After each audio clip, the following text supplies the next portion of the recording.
Election Yard here, and today we are going to take a look at the Canadian election on April 28th and what we think might happen, as well as what has already happened in this remarkable campaign. Now, this video was shot less than a few days before the election.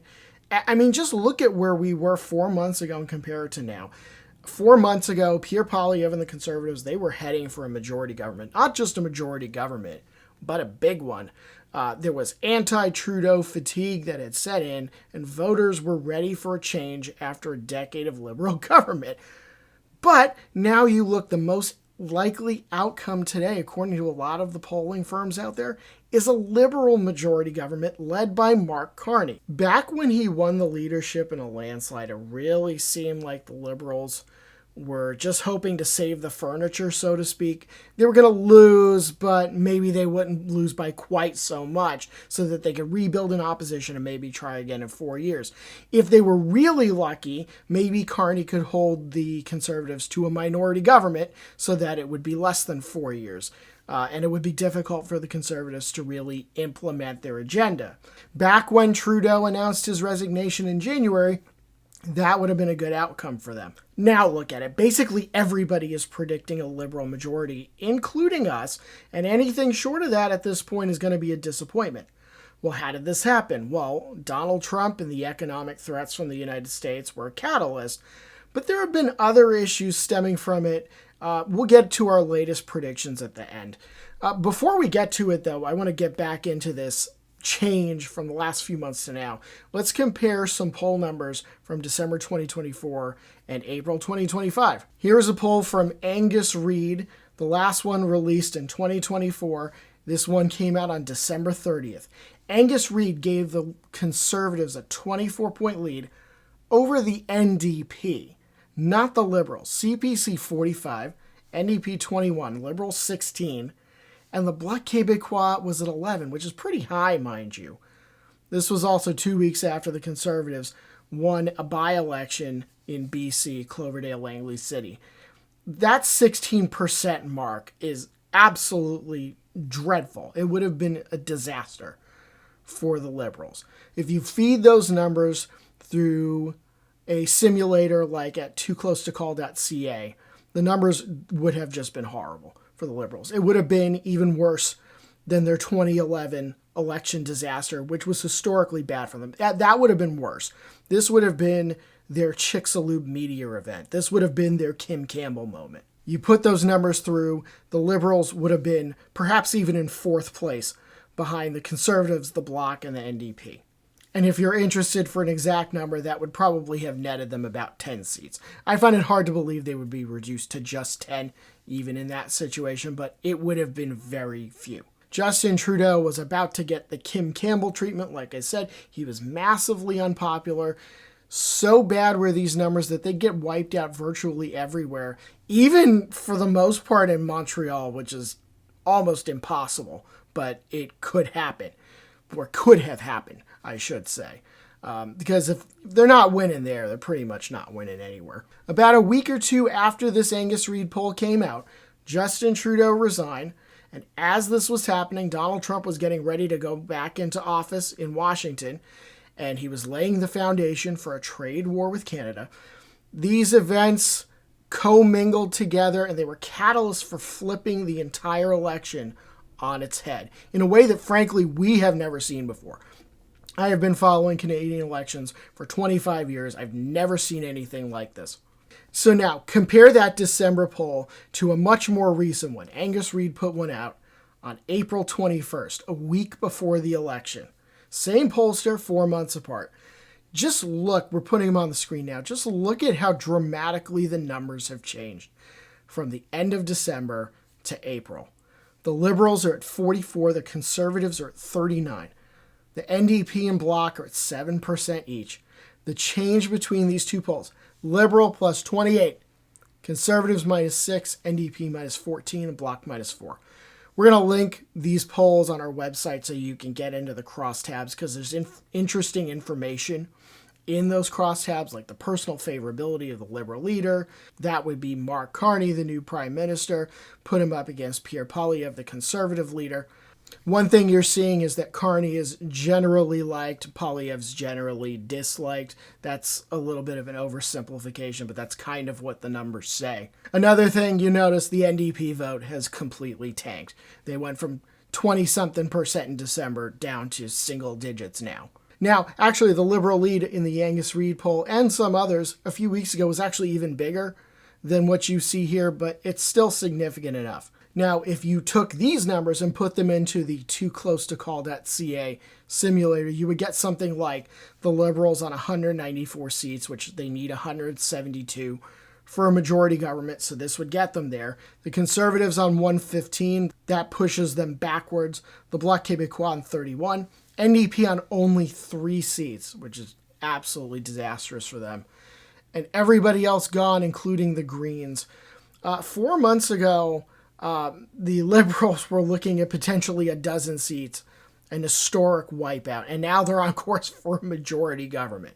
I mean, this is way beyond what the Liberals' wildest expectations were when Justin Trudeau stepped aside. Now, the Bloc vote going up in Quebec, it seems to have ticked up a little bit in some polls. Some other pollsters are suggesting that maybe this little bump is over for them. But if that vote is going up, that might be bad news for the Liberals. It might cost them a couple of seats.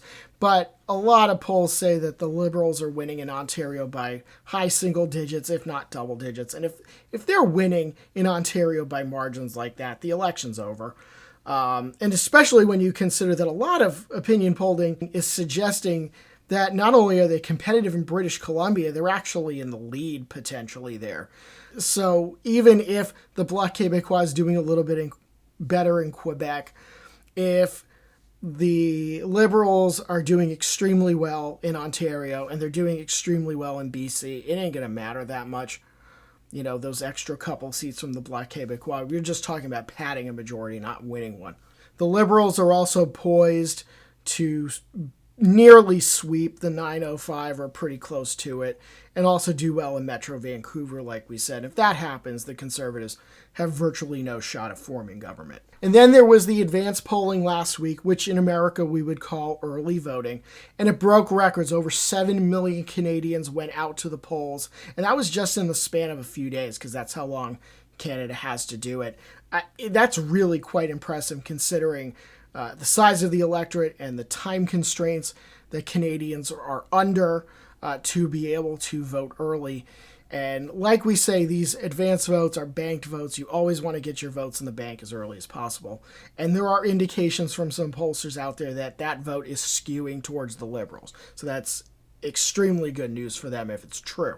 We could say more about other particulars of this race and why it's changed so much and about the leaders themselves. But I think it's best to leave that for an election post-mortem because, I don't want to pass judgment on a party leader and then they do much better or much worse in the election than we think. So we'll leave that for a later time. But for right now, it will suffice to say that this is a vastly different campaign than the one that we had a few months ago over the Christmas holiday season. The Conservatives were pushing hard all day, every day. They wanted an election call. They wanted Trudeau to pull the plug.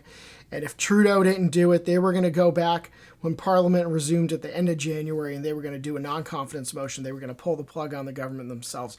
Well, this actually kind of turned out to be a little bit of a be careful what you wish for sort of thing for the Conservatives and actually for the NDP in opposition as well, because now the Liberals really seem to have a strong hold on government potentially for the next 4 years. Anyway, we will have to see how that goes on Monday, April 28th, but I think it's time for us to look at some ridings that we're going to be looking at. These are ridings that we think are of key importance. This is not an exhaustive list. There are 343 of them. It would be impossible for me to go through all of them. I mean, I could do it if you had maybe like 3 hours or so. I certainly don't. Maybe you do, but I mean, there's plenty of resources out there. So we'll just talk about a handful of writings that we're going to be watching that I think will help paint the picture of how this election has gone for the various parties. We're going to go from east to west, just like the poll closing, so hopefully this is somewhat of a logical order for you. Starting with Central Newfoundland, this is a Conservative seat. Clifford Small won it. It's a very marginal CPC seat from last time. This might be our first real clue because the Newfoundland polls close before everybody else's. It's going to be 7 p.m. Eastern time. This might be our first clue how it's going. The Conservatives would be very happy if they hold on to this one because it would be a sign that perhaps the bottom isn't going to fall out after all. But right now, polling would suggest, because the Liberals are doing very well in Atlantic Canada, that this seat should fall to the Liberals. So they'll obviously be very disappointed if it doesn't. But if it does, and if it goes to the Liberals big, I think there might be a few ground teeth at Conservative headquarters. Some might even say this could be the canary in the coal mine if the Liberals do extremely well in this riding. Like I said, Newfoundland has its own time zone. Polls close here first. It's probably not going to take very long to get initial results out of here, but by the time the polls close in Atlantic Canada, half an hour later, we'll probably still be on fairly early returns. There were actually several competitive Liberal versus Conservative ridings in Newfoundland in 2021. So it'll be interesting to see if those same ridings are competitive this time or if the Liberals are just walking all of them, because, like I said, if they are, there's your canary in the coal mine. Newfoundland could be an early tell of doom for the Conservatives, but we'll have to see how that goes. Moving over to Nova Scotia and Acadianapolis, which it used to be West Nova. Chris D'Entremont is the MP here. He's a Conservative. He won by quite a bit in 2021, but there's a chance that the Liberals could surge into this riding, given how good their Atlantic numbers are. There are some polls that have had the Liberals up by 20 points in Atlantic Canada, which would be devastating for the Conservatives. And by the way, if the Liberals are running up huge numbers in Newfoundland and Labrador and then in PEI, you're probably going to see that happen in some ridings in Nova Scotia as well. So now back to Acadianapolis. The Conservatives are not necessarily in for a good night if they win here, but they are definitely in for a bad night if they lose here. This will only look okay if they can win by about 15, 20 points like they did last time. If they can do that, they'll probably feel okay about things coming out of Atlantic Canada, but, close race, they might not feel so great, and if they lose, forget it. Also in Nova Scotia, you've got South Shore St. Margaret's. This is a Conservative Rick Perkins seat. Looks like a close one. If the Conservatives lose this one, they're probably going to be losing some other close Atlantic Canada ridings. One of them up in New Brunswick, perhaps, Miramichi Grand Lake. This was Jake Stewart's seat. He's a Conservative. He is stepping aside. He got himself into some controversy in the early part of the year, so he's not running again. Same thing. It's a great sign for the Liberals if they can win this one. Now, I want to focus on 3 other seats that perhaps won't come up from some other electoral observers, but I want to mention them for a moment. These are the Conservatives' 3 safest seats in Atlantic Canada. They're all in New Brunswick. They're Fundy Royal, St. John St. Croix, and Tobique-Mactaquac. If the Conservatives lose any of those 3, I think it's going to be a horrible night for them. And, you could say, well, you don't know how things are going to go in Ontario. You don't know how things are going to go in Quebec, yada, yada, yada. No, if they lose any of those 3, that is a big-time red flag, DEFCON 1 emergency, if they lose any of them. So now, moving over to Quebec, we're going to try to assess how much the Bloc is going to hold on to, because the Bloc will probably lose a seat or 2 to the Conservatives. They're probably also going to lose some seats to the Liberals if they lose any. So some seats to watch. Abitibi, Bay James, Nunavik EU. Sylvie Bérubé is the Bloc Québécois MP here. This was primarily a Bloc versus Liberal race last time. This is a gigantic riding. Liberals would love to have this one. But then moving down into the Quebec City area, you've got Beauport Limoilou, Julie Vignola. This is a Conservative versus Bloc. Maybe the Liberals can get in here. You might see some potential Liberal or even NDP voters, if there are any left in this part of Quebec, maybe voting tactically for the Bloc. We'll just have to see. The Conservatives, I feel like they have to win this one. They do have a ceiling in Quebec. We'll talk about that in a minute. But I feel like if they're going to make any inroads in Quebec, this is the seat that they circled. They have to win it. Another one of those seats I think they probably would have to take is Jonquière. This is a Bloc Québécois seat. Mario Simard is the MP. It's the same thing. Then moving down towards Montreal, the La Prairie seat, Alain Terrien is the Bloc MP here. This is one I think the Liberals have to win. This is the sort of place that if the Liberals are winning a majority, they would win a seat like this. So I feel like they have to have this one. And a seat that's probably not too far away, Longueuil Saint-Hubert. This is a Bloc seat. Denis Trudel is the MP. Very, very similar situation. I feel like if the Liberals are going to push those numbers up in Quebec, then this is one of those seats that they have circled. They have to win this riding. So I want to talk about Terrebonne for a minute. This is a Bloc Québécois seat. This is a bit of a reach seat for the Liberals. I think it's looking like a great night for the Liberals if they're winning here. On the other side, there probably wouldn't be a ton of safe Bloc Québécois seats if they're losing in a riding like this. I don't think the Bloc's going to wipe out. I really don't. But there's definitely some range here. You know, they could fall to 15 or they could end up doing better than people expecting and getting near 30. But if they're losing a seat like Terrebonne, it probably would be more like 15 and less like 30. Couple other seats to mention in Quebec, Berthier-Masquinongé. Yves Perron is the Bloc MP here. This is maybe the NDP's only legitimate chance to gain a seat anywhere in Canada in this election. Ruth Ellen Brosseau is the candidate here. She was an MP. She's kind of a famous MP for how she got elected and her circumstances when she got elected. I don't think the NDP is going to win this seat, but if they're going to win literally anywhere in Canada that they don't already have, it would be here. And then another riding I want to look at is Trois-Rivières. There might not be a closer and more nail-biter of a race anywhere in Canada than Trois-Rivières. This is a Bloc Québécois seat. Conservative candidate Yves Lévesque is running again. I expect this to be close. It'll be a three-way race. The Bloc Québécois, the Conservatives, and the Liberals. So really, this one is a true toss-up. Moving on to Ontario now. It all comes down to the 905 in Toronto. There are other seats of consequence in the province because they have so many of them, but once you're looking at the election night map and the seats start coloring in here on election night, you will pretty much know how the election has gone.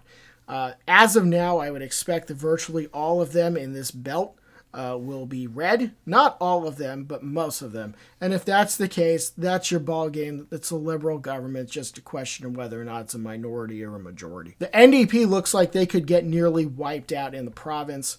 I think they would be happy winning 4 seats, which out of 120-something is not very good, but I think they would be happy with it. I think 2 is probably a little bit more realistic.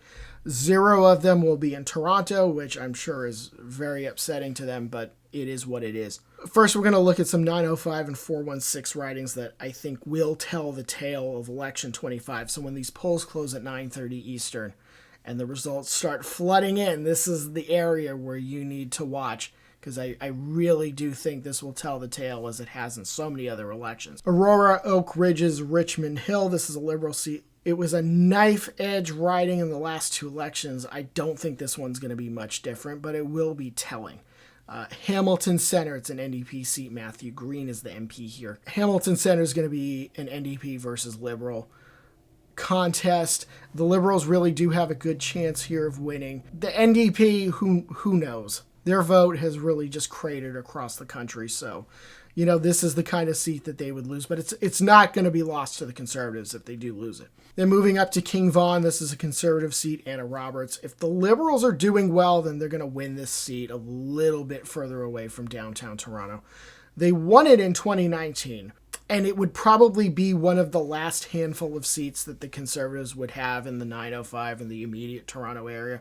So the Conservatives are going to want to hold on to it. Obviously, they want to expand further into the 905, but it's just kind of hard to see how they're going to do that at this point, especially given how their poll numbers in Ontario look.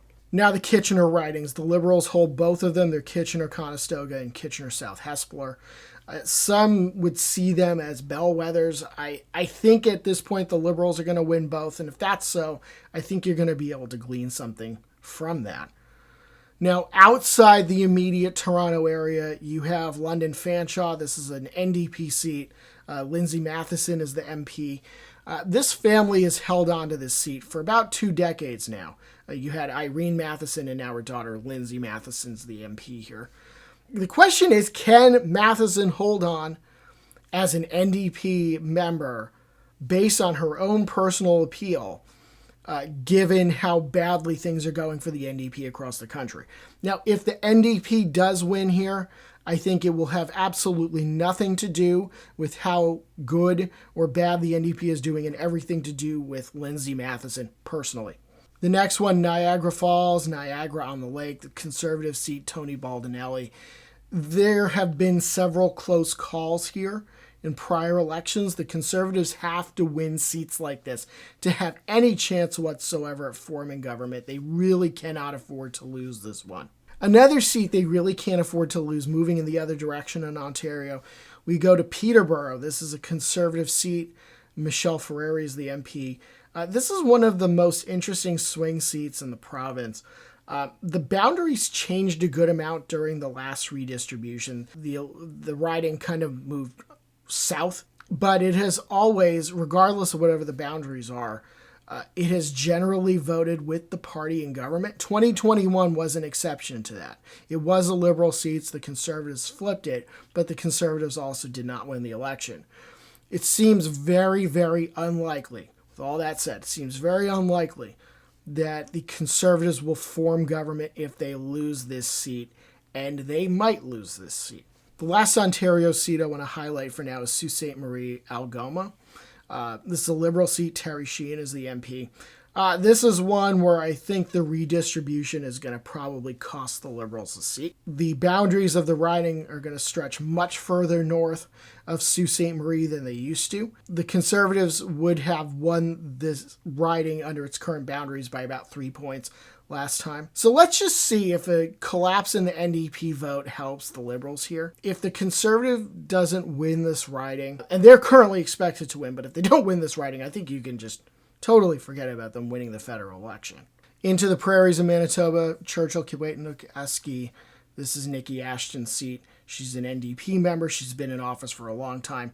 This riding probably takes up about 80% of the land area of the province. Ashton was at one point, you may remember, a leadership candidate in the NDP, so she's been kind of a high-profile NDP MP. She's going to struggle to hang on to this seat. Her threat is coming from the Liberals, not so much the Conservatives. This was a Liberal riding almost 20 years ago before Ashton won it, and she just barely staved them off in 2015 when the Liberals had a very good year. Kind of like London Fanshawe in Ontario.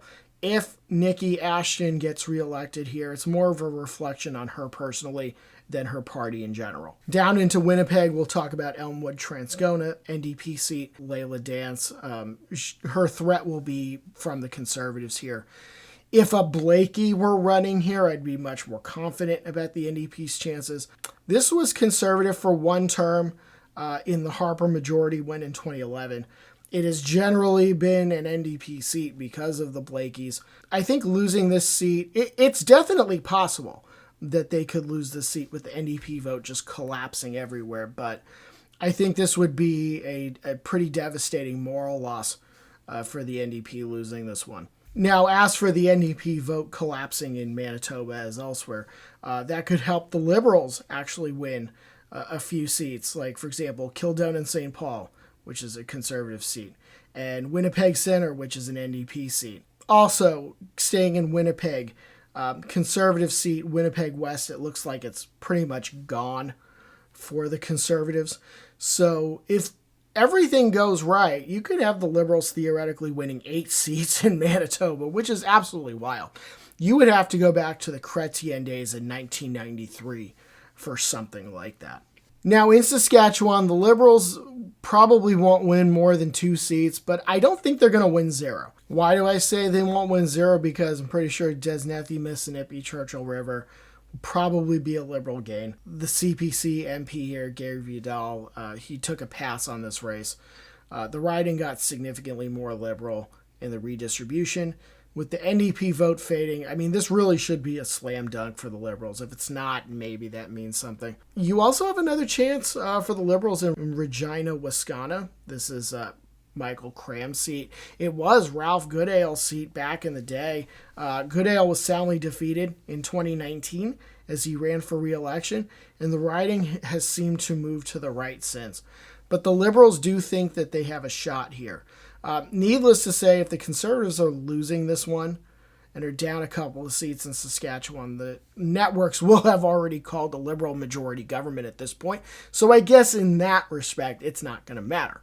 Alberta is interesting in that all of the competitive seats are in Edmonton and Calgary, and could see both Liberals and NDP knocking off or staving off Conservatives to hold what they already have. The Liberals have polled surprisingly well in Alberta in recent surveys over the last few weeks, most of which is going to be contained in those 2 cities. But how many ridings is that going to equate to?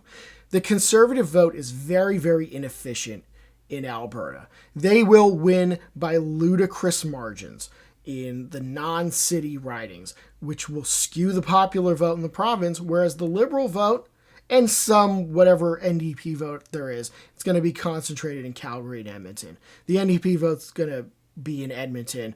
The primary opposition to the Conservatives in Calgary is going to be the Liberals. As the Conservatives are winning some of those rural Alberta ridings with 75-80% of the vote, you can only squeeze so many seats out of that. So let's look at Calgary. You've got Calgary Centre. This is a Conservative seat, Greg McLean. Calgary Confederation. This is an open Conservative seat. Calgary Crowfoot. Conservative here is Pat Kelly. Calgary McKnight. This is a new riding, and it's the only currently notionally Liberal seat in Calgary. Skyview MP George Chahal is running here. And then you have Calgary Skyview, which is now an open Liberal seat. It's notionally Conservative, so it'll be interesting to see if the Liberals can win that one too. These are 5 seats in Calgary that the Liberals could potentially win if everything goes right for them. The thing is, they probably don't need any of them to win a majority government. But if they don't do as well in the East as the polls suggest, they might matter. Otherwise, Calgary, these seats probably would just pad a majority, not make one. Now up to Edmonton. Edmonton Gateway. This is Conservative Tim Upal. Edmonton Griesbach. This is an NDP seat, Blake Desjardins. Edmonton Manning. Conservative Ziad Abultaif. He'll be primarily threatened by the Liberals here. Edmonton Northwest, this is a new seat, notionally Conservative. Edmonton Riverbend, the Conservative is Matt Genereux. Edmonton Southeast, this is also a new seat. It's predominantly Liberal. It was when it existed decades ago. It's notionally Conservative, but close. It's also worth noting that the mayor of Edmonton, who is a former MP, Amarjeet Sohi, is running here for the Liberals. Then you have Edmonton West. It's a Conservative seat with Kelly McCauley. And then Edmonton Strathcona, which is an NDP seat, has been an NDP seat for a while. The NDP should win that one. There was a point when we were putting together our early predictions, I was wondering if that was going to be the only NDP seat left in the entire country. But in general, Edmonton could become Redmonton again at the federal level if that party plays their cards right. It doesn't happen a lot at the federal level, but it will be interesting to see. I think you expect non-conservatives to win something in Edmonton just based on what the city normally does. But the real question is going to be in Calgary. If any of those ridings are going to end up being red, you would think at least one of them will. But if multiple Calgary ridings start falling to the Liberals, then you know that they've done historically well. British Columbia is a very, very interesting province in this election. The Liberals have been doing okay here in recent elections, but their high water mark in terms of MPs in modern times here is 17. That was in 2015. Well, the NDP vote, the NDP was getting quite a few MPs out of this province, but their vote has collapsed. And nowhere will that hurt them more than in BC. You have the party's leader, Jagmeet Singh, who might very, very well lose his own seat here. In fact, I would say it's fairly likely at this point that he will.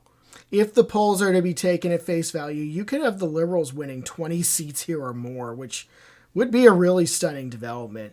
I mean, if you go back through past elections in British Columbia, there are elections where the Liberals literally won 0 seats within the last 50 years. So for them to win 20 or more seats, potentially more seats than anybody else, a majority of seats in the province would be absolutely stunning. It just doesn't happen. Some BC ridings to watch. We'll start with Abbotsford South Langley. This is a new riding on the mainland. It's notionally conservative. Independent Mike DeYoung is running here. He is a former longtime MLA. He was a former BC United BC Liberal who was going to run for the Conservatives, but the CPC didn't want to select him. So now he's running as an independent. I think all bets are off here. DeYoung could just torpedo the Conservatives' chances here, which might just add insult to injury if the night goes the way that people seem to think it will. Moving on to Burnaby Central, this is Jagmeet Singh's seat. The NDP, they're going to be looking for a new leader after this one, and I think him losing his seat will just kind of seal that one up so that the party can move on. He might not even come in second here, which some of the prognosticators are actually saying at this point, so we'll just have to see how it goes. I think the NDP would probably be relieved if Singh wins, but he's not going to continue as leader. I just don't see how that's going to happen. Now, Cloverdale, Langley City, Tamara Jansen, the Conservative, she won this seat in a by-election, and she might go right back out. The Liberals would really like to win this seat back to either secure or pad a majority. Next, this is a Vancouver Island riding, Cowichan, Malahat, Langford. The NDP MP here is Alistair McGregor. It's interesting because the NDP's vote collapse could actually hand the Conservatives several seats on Vancouver Island, which is very unusual. Like we said, British Columbia is very interesting in this election. And this is one of those seats that the Conservatives could come up the middle because the NDP vote just fell apart. Moving back into the mainland, into the interior, some believe that Kelowna, this is a Conservative seat held by Tracy Gray. Some think that Kelowna could be close. This is not usually a red seat, but it has been. Stephen Fuhr was the MP in 2015. He is running again, and the Liberals are cautiously optimistic that he could do well here. Mission Matsqui Abbotsford, the CPC MP here is Brad Viss. This is what I will call a potential disaster seat for the Conservatives. They should win it easily. They probably won't win it easily. And there's a puncher's chance that they could actually lose it. It would be a horrible loss for them to take. I am going to be very interested in seeing what the margins here are because I think you'll be able to draw some conclusions from it, potentially. Pitt Meadows, Maple Ridge. Mark Dalton, the Conservative, is the MP here. There's a reasonable chance that this seat will fall to the Liberals as the NDP vote has collapsed. This seat was Liberal back in 2015 when Trudeau won a majority, so it's actually not impossible that the Liberals will win this one. Saanich Gulf Islands. This is important because of Elizabeth May. She's the Green Party member, the former longtime leader of the Green Party. I guess she's a co-leader now, but she's not the lead candidate.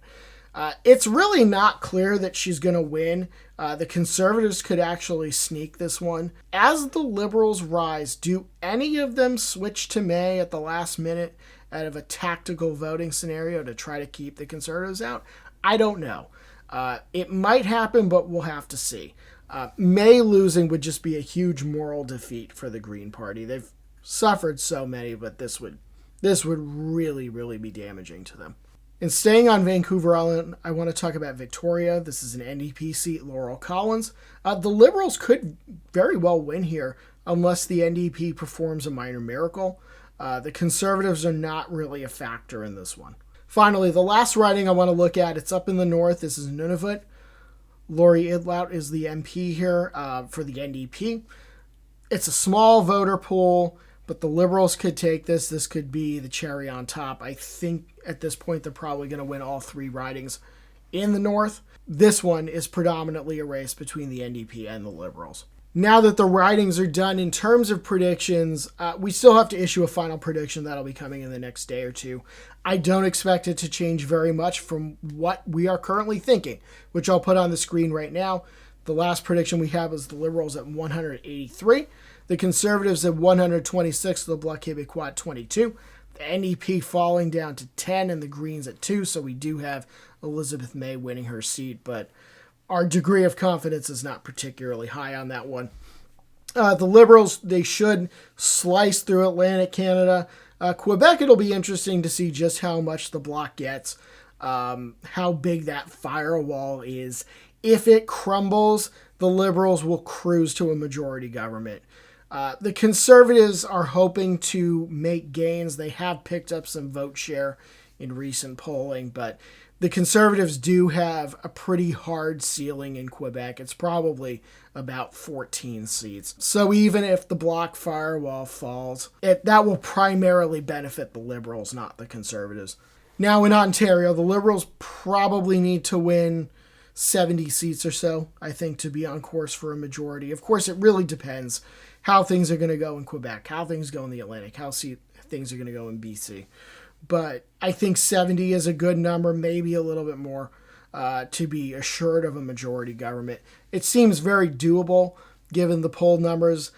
In fact, I would say even 80 seats or so seems very doable given the poll numbers. And if things are going the way that some surveys are suggesting, election night might be over by the time we hit the Manitoba border, unless the Conservatives, the NDP, or the Bloc have overperformed somewhere. Finally, the last thing I want to talk about is official party status for the NDP. Things have really just not gone well for them. A lot of NDP voters have moved over to support the Liberals this time to try to keep the Conservatives out of power. Official party status in the Canadian House of Commons and all the goodies that come with it, you have to win at least 12 seats in order to qualify that. Do I think the NDP is going to get there this time? Actually, at this point, I do not think they're going to get to 12 seats. It's not impossible. We have them at 10. It's not really asking a lot, I guess, for them to win 2 more, but frankly, it's just as plausible that the NDP ends up with maybe 4 as it is that they end up with 12. So it's not really looking too good for them. But we're just going to have to see how things go. Monday, April 28th is the election. And you can follow along with us. You can follow us here on YouTube, subscribe to our YouTube channel. And if you're on Blue Sky, you really should get on Blue Sky because that's where we do a lot of our posting. At electionyard.com, we will be live posting through election night in Canada.